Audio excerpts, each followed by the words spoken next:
নিজের অজান্তে যে সারাদিনে কত পাপ করে ফেলছি সেটা শুধু বোধহয় ভগবানই জানে। তাই মাঝে মধ্যেই আমরা দুজন মিলে একটু পুণ্য করতে চলে আসি এখানে। আর এই ভিডিওটা আমি নিয়েছিলাম আমাদের অ্যানিভার্সারির দিন রাত্রিবেলা।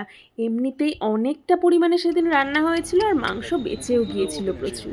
ব্যাস একটু ভাত বানিয়ে নিয়ে চলে আসলাম ওদের জন্য। আর আগের দিনের কিছু ছিল শাক পাতা, সেগুলো নিয়ে চলে আসলাম গরুগুলোর জন্য। দেখেছো কি সুন্দর হাত থেকে খাচ্ছে দেখো। আর নেই ওই তো কত খাও। ও বলছে কি বলছে বাংলায় বুঝতেও পারছি না। জানো এখানে কিন্তু মাঝে মাঝে প্রচুর মহিষও দেখা যায়। আহ আহ আহ কি হলো? আয় আয় আয় আয় আয় আয় আয় আয় আয় আয়। শহরাঞ্চল তো মানুষও প্রচুর বেশি, আর এখানকার কুকুরগুলো মানুষের কাছে একদম যাবে না। খাওয়ার রেখে আমরা ওখান থেকে চলে যাব, তারপর ওরা এসে খেয়ে যাবে।